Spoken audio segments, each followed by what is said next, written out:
नमस्कार दोस्तों, प्रतिभा मलिक एक बार फिर से आपके सामने मैं लेकर आई हूँ आज बहुत ही अच्छी मूवी का डिस्कशन। मूवी का नाम है खो गए हम कहाँ। इतनी प्यारी मूवी है, मैंने आज ही देखी है। मैं आज ही आपको बता देती हूँ क्या है उस मूवी में। मैं दोबारा देखने वाली हूँ 31 की रात को, क्योंकि इससे बेहतरीन मूवी नहीं हो सकती अपने नए साल की शुरुआत करने के लिए और साल के आखिरी दिन पे देखने के लिए। तो अगर आपका भी मेरी तरह यही प्लान है कि 31 की रात को घर पे रहना है, अच्छा से खाना खाना है और रात को एक मूवी देख के सो जाना है, तो ये मूवी प्लीज़ देखिएगा। This is the best recommendation. Anyway, movie Zoya Akhtar ने बनाई है। जोया अख्तर स्टाइल मूवी है। सब लोग अमीर हैं, सब लोग इंग्लिश में ही बात करते हैं। हाफ ऑफ द टाइम तो आपको ये लग रहा होता है अच्छा ये इंग्लिश मूवी है क्या, बट देन यू रियलाइज़ कि नहीं, बीच में कोई ना कोई डायलॉग हिंदी में भी है। तो इट्स बेसिकली हिंदी मूवी। पूरा अर्बन क्राउड के लिए ही मूवी है। बहुत ज़्यादा tier 2 tier 3 type of crowd बहुत रिलेट नहीं कर पाएंगे बहुत सारी चीज़ों से। प्लस ऐसी वाली मूवी है, एस्थेटिक आर्टिस्टिक की मूवी में ना ऐसे डिम डिम से लाइट रहती है, कुछ ज़्यादा उजाला नहीं होता, कुछ ज़्यादा ऐसा नहीं। तो वो वाला जो जोया अख्तर इफेक्ट है वो है। कल की कोचलिन है, तो the class is different when the कल की कोचलिन इज देयर। एनीवे, तो चलिए स्टार्ट करते हैं। 3 फ्रेंड्स होते हैं, तीनों के तीनों बचपन से दोस्त होते हैं। अभी वो मिड-20s में हैं। सब लोग अपने अपनी लाइफ के स्ट्रगल्स में लगे हुए हैं। सब तीनों के तीनों अपनी अपनी जद्दोजहद चल रही है लाइफ के साथ। कुछ ना कुछ सबकी लाइफ में प्रॉब्लम्स हैं। सबसे पहले सिद्धांत Chaturvedi is a stand up comedian which is very nice. मतलब रेयरली ये वाला प्रोफेशन अब देखने को मिलता है मूवीज़ में। He was doing very nice, he was looking very nice, charming sweet boy. And पहली बार उसको इतना सारा देखने को मिला स्क्रीन पे। यूजुअली उसका स्क्रीन फेस थोड़ा कम होता है, तो अच्छा लगा कि wow, we can look at him for 2 hours, that's a nice thing. And पता चलता है कि उसका जो कैरेक्टर है, वो जो उसका कॉमेडी है, वो बहुत एक डार्क साइड से निकल के आ रहा है। There was a sexual abuse in his childhood which is explored beautifully in this movie. इन चीज़ों से इंसान की पर्सनैलिटी पे इतना फ़र्क पड़ जाता है कि when he grows up he becomes a sex addict, he becomes a Tinder maniac. He just वो एक के बाद एक लड़की से हुकअप करता है। And he never gets emotionally attached to anyone. किसी से बात नहीं करना, किसी को अपने बारे में बताना नहीं, अपने चारों तरफ एक वॉल क्रिएट कर लेना कि किसी को मेरे में पता ना चल जाए। अगर पता चल गया तो मुझे जज करेगा, और जज करेगा तो मुझे छोड़ देगा, तो इससे पहले मैं ही उसको छोड़ दूं। कम से कम मेरी ईगो तो ऊपर रहेगी। That kind of mentality he is having right now. He struggling a lot with the emotional intimacy part, कि वो किसी से अटैच नहीं हो पा रहा है। And finally found a girl that is कल्कि, जिसमें कि उसको थोड़ा इमोशनल इंटीमेसी फील होती है, एक पार्टनरशिप फील होती है। And then when he was with कल्कि, he was really happy, he started liking her, but he was still hooking up with the other girls on the Tinder, and that's how he loses her. तो समझ नहीं आता कि आपको इतनी अच्छी, आपको जो चाहिए था बचपन से, जिस चीज़ के लिए आप क्रेव कर रहे थे, जो आपकी लाइफ का सबसे बड़ा प्रॉब्लम था, फाइनली वो सोल्व हो रहा है। And there is a solution to it in front of your eyes, and then you are still ready to lose it for Tinder dates. So एक चीज़ ऐसे लगती है कि this generation does not care for things that they desperately really needed. एक को समझ में आता है कि बहुत ज़्यादा कदर नहीं है चीज़ों की। दूसरा अपना कैरेक्टर है कि आदर्श का कैरेक्टर है, he is the only middle class boy in the movie. बाकी सब लोग अमीर हैं, he is the only middle class guy, लेकिन सपने इसके भी बड़े अमीरों वाले हैं। So he wants to be celebrity gym trainer. Already इसके पास सेलिब्रिटी क्लाइंट्स भी हैं, जैसे मलाइका अरोड़ा है इसके पास, and there are some influencers and there are some rich boys जिनको वो जिम ट्रेन करता है। सो उसके भी सपने बहुत बड़े हो जाते हैं। उसको अपना जिम चाहिए, उसकी ब्रांचेस चाहिए, ये चाहिए वो चाहिए, एक बड़े एस्पिरेशंस है। ही इज़ मोटिवेशनल कि ये सब कुछ अपने दम पे करना है, फैमिली से कुछ नहीं लेना। तो भी इनफैक्ट वो अपनी फैमिली को भी सपोर्ट करना चाहता है। ही वांट कि ये लोग भी एंजॉय करें चीज़ों को, ये लोग भी थोड़ा लाइफ को एंजॉय करें यार, कि कितना घिस घिस के जी रहे हैं लोग। एनीवे, फादर और सन की नहीं बन रही है, बिकॉज फादर को लगता है कि इसका करियर भी ठीक नहीं जा रहा है, ये इतना प्रोटीन क्यों पी रहा है, ये इतने जूते क्यों इकट्ठे कर रहा है। And there is a very beautiful line his father said कि this generation does not know the difference between a need and a want. ये लाइन्स बहुत ब्लर हो गई हैं। Yes, even I believe that कि our generation and the coming up generation Gen Z का थोड़ा सा ये लाइन का ब्लर है कि नीड और वॉन्ट में फ़र्क क्या होता है। That even I am guilty of it. Anyway, moving ahead, ये बंदा फुल ओन स्ट्रगल कर रहा है अपनी लाइफ में, फुल मेहनत कर रहा है।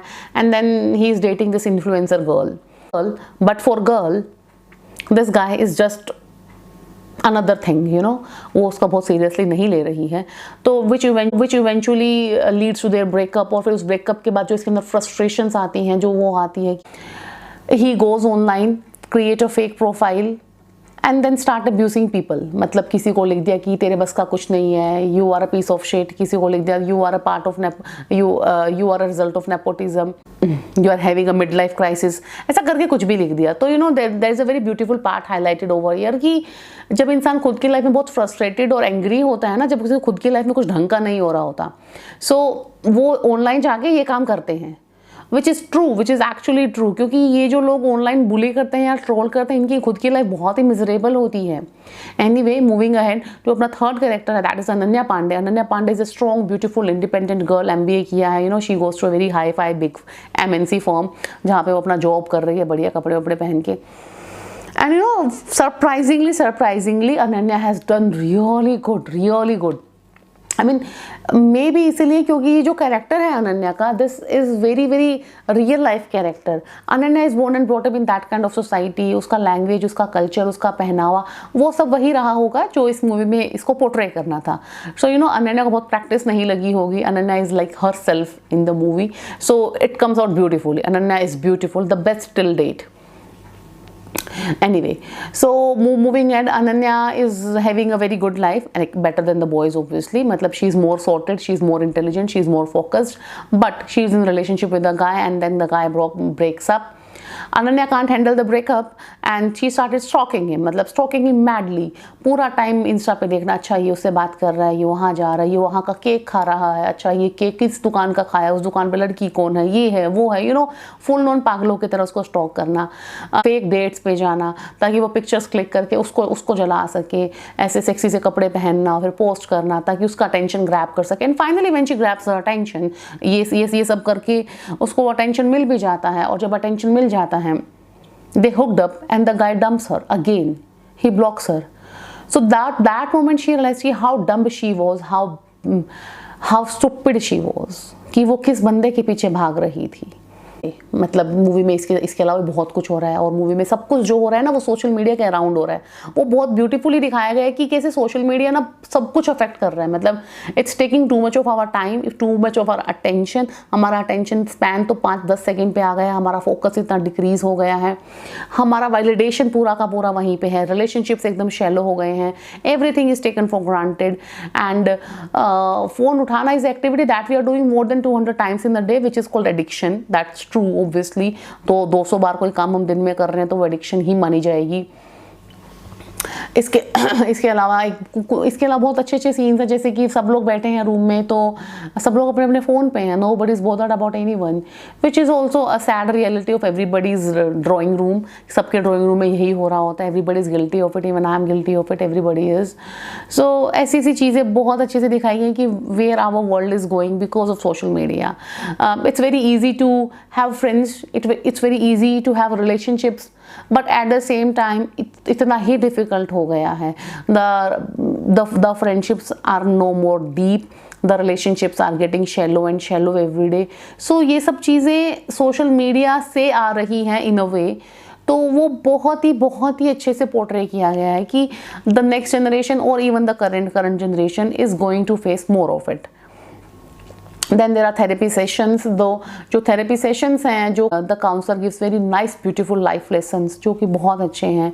You know, overall इस मूवी को देख के इतना feel good वाली feel आती है ना, कि मतलब there are so many negativities and bad things going on in the movie, but in the end there's so much to learn, there's so much to see, there's so much to go deep into। हालांकि कुछ negative चीज़ें भी थी movie के बारे में जो मुझे कुछ खास अच्छी नहीं लगी, जैसे कि द फर्स्ट थिंग वॉज कि the culture of promoting like too much of alcoholism and you know smoking. मतलब every time you are meeting with your friends, मतलब is it really necessary to have like alcohol and cigarettes. Like दूसरा मुझे ये नहीं समझ में आया कि ये जो इन्फ्लुएंसर वाला पार्ट दिखाया गया मूवी में, anyway the influencer is not much recognised as a profession. और जब पहली बार किसी मूवी में दिखाया गया कि she is influencer, she shown as opportunistic personality कि हाँ इसको जहाँ मौका मिलता है ये वहीं पहुँच जाती है, अदरवाइज इसके कोई मोरल ग्राउंड्स नहीं है, विच आई फेल्ट थोड़ा बैड कि पहली बार अगर किसी मूवी में किसी इन्फ्लुएंसर को पोर्ट्रे किया गया है तो there should be some positive side to it. Third thing which I didn't like कि the disbelief in institution of marriage.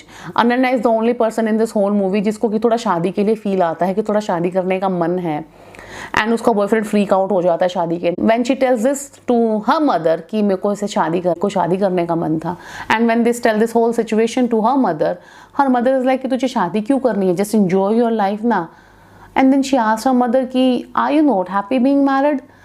And then she gives a very weird reply कि you know I am bored of it, which I really didn't like because if we want to live in a society, the marriage as an institution should be respected, whether we believe in it or not. At least the institution should be respected, which I felt कि ये इस चीज़ को बहुत ही ज़्यादा casually treat कर दिया गया कि हाँ शादी ही तो है, you know. तो that I didn't like. ठीक है शादी मत करो, but at least respect the institution. Anyway moving ahead, इतना बड़ा टेक अवे है इस मूवी से जो बहुत ही बड़ा है कि कई बार ना लाइफ में इतना मेस होता है, हमारी लाइफ में इतना मेस चल रहा होता है एंड वी डोंट अंडरस्टैंड कि हो क्या रहा है।